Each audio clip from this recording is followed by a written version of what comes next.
Hace poco, el portal de noticias We Got Discovered publicó un artículo relacionado a la próxima película de Transformers, Rise of the Beast, el cual menciona que la película introducirá el primer personaje transgénero de la franquicia, Arcee. Antes de que alguien se empiece a quejar, hay que aclarar un par de cosas. Primero, el artículo es puro clickbait ya que solo se hace mención a la historia de Arcee en AEW. Segundo, el mismo portal reconoce que no saben si este aspecto estará presente en el personaje. Tercero, nadie de Paramount, Hasbro o Transformers ha salido a confirmar esto, ni siquiera el mismo director de la película o la actriz de voz que interpretará a Arcee. Y cuarto, si querían hablar de esto, podrían haber mencionado que la actriz de voz de Nightwing en la película es una persona trans.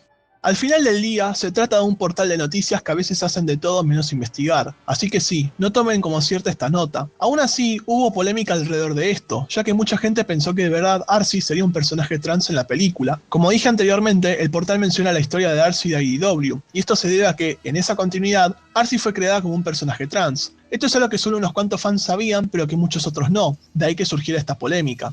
Al menos ahora parecería que más fans saben sobre este dato, pero lo que quizás muchos no saben es el contexto que hay detrás de esta dirección creativa. Así que sí, compañeros y compañeras geeks, el objetivo de este video es el de informar la historia detrás de esta decisión, que quizás algunos ya se hacen una idea de por qué se hizo, pero les puedo decir que quizás estén equivocados. Dejando la introducción, vamos a comenzar.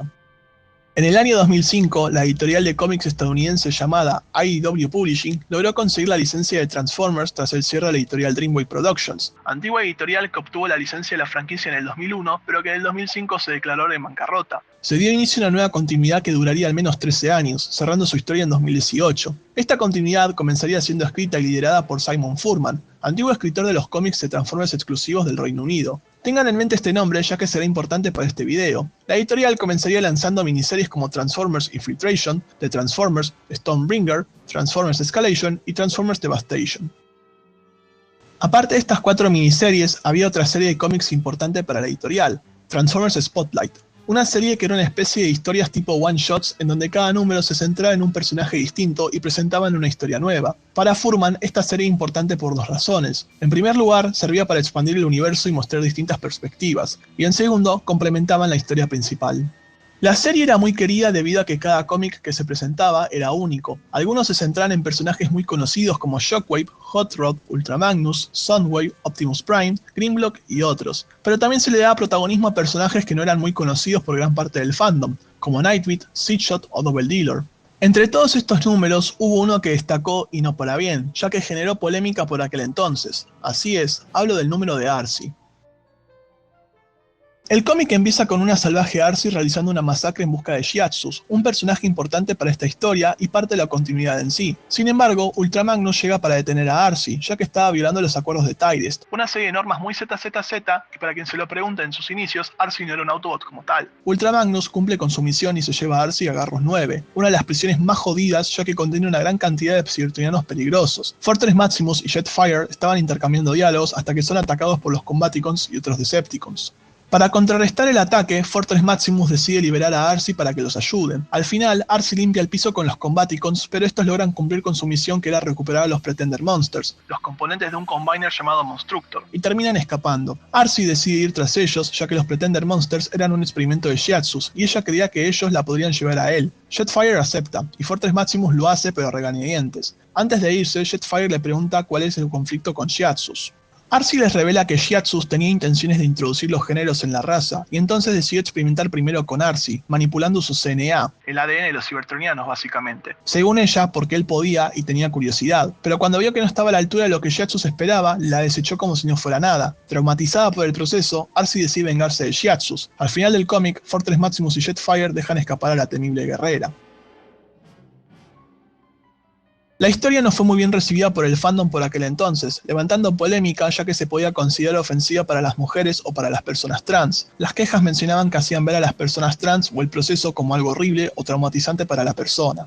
La historia de este número fue escrita por Simon Furman, sin embargo, no era la primera vez que él se involucraba en una polémica similar. Como dije antes, Furman comenzó escribiendo los cómics de Transformers exclusivos del Reino Unido, pero en un momento tuvo que introducir a Arcee ya que había salido en la película del 86. Furman tenía problemas con esto, ya que para él no tenía sentido la existencia de robots mujeres porque no se reproducían sexualmente. Para él los robots no debían ser clasificados. Por eso, cuando introdujo a Arcee en The Transformers número 234, le dio un origen bastante peculiar, por no decir pelotudo. De forma rápida, Arcee fue creada para apaciguar las quejas de un grupo de feministas que criticaban la ausencia de las mujeres cybertronianas. Sí, de eso se trata la historia de ese cómic. Como pueden ver, Furman buscaba darle una explicación y origen a la existencia de las fembots, y Arcee IDW no fue la excepción, así que Furman pensó en ese origen de Arcee como rata de laboratorio. En varias ocasiones, Furman mencionó que él nunca vio la historia como una sobre el cambio de género, y también solía aclarar que no era sexista. Simplemente no le veía sentido a la existencia de mujeres robots. Sin embargo, creo que es innegable que el cómic no fue recibido positivamente.